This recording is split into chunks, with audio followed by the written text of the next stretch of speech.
It began with a single email that hit my inbox exactly at noon on July 4th. This year's Independence Day will be for immediate family only. Immediate family. At 32, I apparently still didn't qualify. My older brother Nathan did. He was 2 years ahead of me in age, but light years ahead in their eyes. Perfect wife, perfect kids, perfect job, a shining star at every family gathering. And then there was me, Elena Rivers, the so-called problem child, the quiet one who didn't fit neatly into their stories of perfection. I stared at the screen for a long time, espresso cup in hand, reading my mother's words over and over again. We know you're busy with your work, but we hope you understand. Understand? Oh, I understood. I understood all too well. This wasn't about me being busy. It was about me being unwanted. It was about erasing me from the family portrait so they could keep polishing their perfect little frame. I leaned back in my chair, eyes drifting out the window of my loft in downtown Seattle. Below me, the city pulsed with life. 4th of July banners fluttering in the streets, fireworks stands setting up on corners. My loft wasn't just 4 walls and a view. It was mine, paid for with every ounce of sweat, sacrifice, and years of being overlooked. I typed back a simple reply. Have a wonderful Independence Day. No guilt, no fight, just words. And then I set my cup down, smiling to myself. Because what they didn't know was that they were about to spend Independence Day on my terms. By mid-afternoon, the first posts started popping up on social media. Nathan, of course, was the first to share. There was my mother, flawless as ever, standing in the grand hall of Cascade Ridge Lodge. My father was raising a glass, the caption beneath reading, "Grateful for family. Blessed to be together." Nathan's wife posed beside the stone fireplace, their kids perched like models on a magazine cover. Every shot radiated perfection. Every caption screamed exclusivity, families only, and me, deliberately excluded. I should explain. The world outside my family knew me differently. I wasn't the quiet girl tinkering with computers anymore. I was Elena Rivers, founder of Verdant Stays, a chain of boutique eco-lodges I had built from the ground up. Properties that others had dismissed as rundown, abandoned, or forgotten. I turned them into thriving sanctuaries, places where families created memories, where couples found peace, where communities saw hope. And Cascade Ridge? That exclusive retreat where my family was celebrating without me? It was mine. I owned the land. I had restored it. Every beam of wood, every trail, every sparkling cabin had my fingerprints on it. My family didn't know. To them, I was just Elena.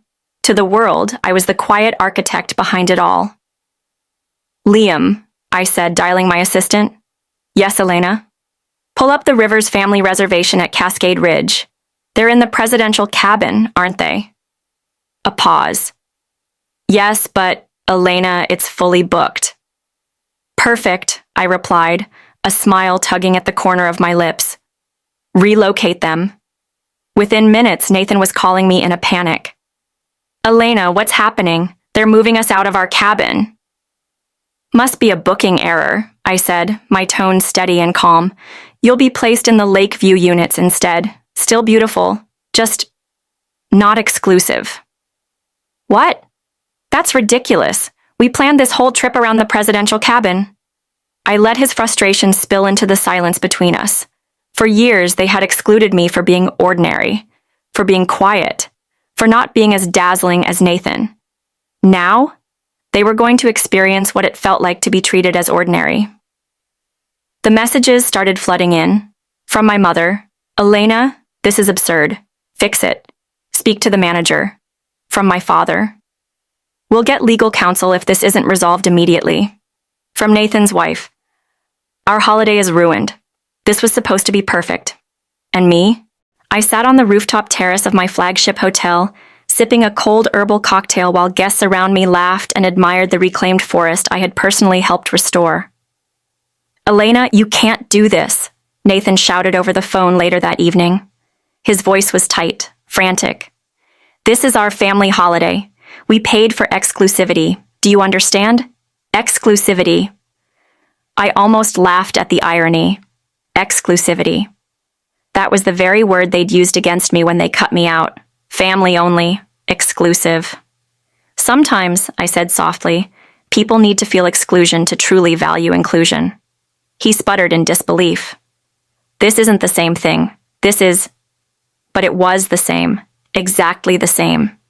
And finally, after decades, they were tasting the sting I had carried all my life. By evening, the chaos had reached its peak.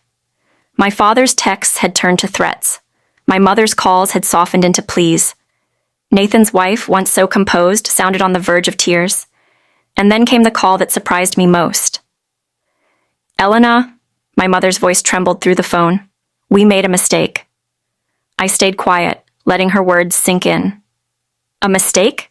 I finally asked, my voice even, controlled. Yes, she whispered. Excluding you.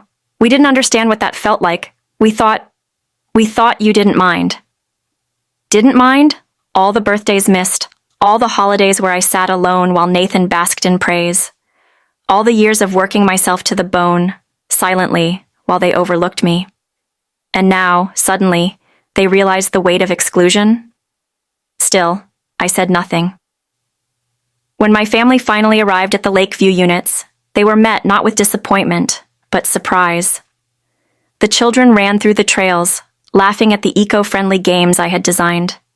They marveled at the cabins made of reclaimed wood, at the fresh meals sourced from local farmers, at the quiet beauty of the lake at sunset.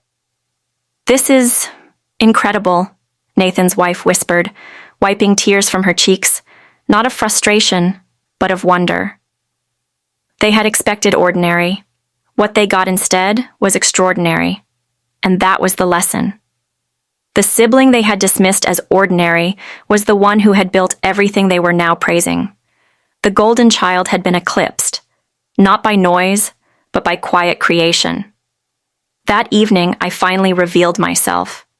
I walked down the path toward them, the soft lights of the cabins glowing against the night sky. My family froze when they saw me. Elena? My father asked, eyes wide. Welcome, I said simply, my voice calm. Welcome to your Independence Day. Their faces shifted from confusion to disbelief, and finally to something I had never seen before in their eyes. Respect. For years they had underestimated me. For years I had been invisible. Tonight they saw me, not just as a daughter, not just as a sister, but as a woman who had quietly built something greater than their expectations. Later that night, I walked the quiet paths of the lodge alone. Fireflies danced above the water. The cabins twinkled like stars across the lake. Children's laughter carried through the trees, and for once it didn't hurt to hear it. Because I knew the truth. I had built more than businesses, more than cabins, more than experiences. I had built a legacy. My family had been forced to feel what I had felt for years. And in that reflection, they had learned humility, inclusion, perspective. And me? I no longer needed their approval. Success, I realized, isn't about who claps for you. It's about creating something that lasts, something that matters. The next morning, as sunlight spilled across the lake, I watched them prepare for another day of activities. Kayaking, hiking, tasting meals cooked by chefs I had trained. They laughed together, but every so often their eyes flicked to me with something new. Recognition. They finally understood. Sometimes the deepest lessons aren't taught. Through words. They're felt. And as they waved goodbye at the end of the weekend, I knew something had shifted forever. Next year, there would be no exclusion, no family only without me. They finally knew the truth. Being underestimated can be the perfect setup for the greatest reveal. Thank you for watching. This has been another story from Tales Between Time. If this one resonated with you, subscribe and join us for more stories that remind us of resilience, perspective, and the quiet power of being seen.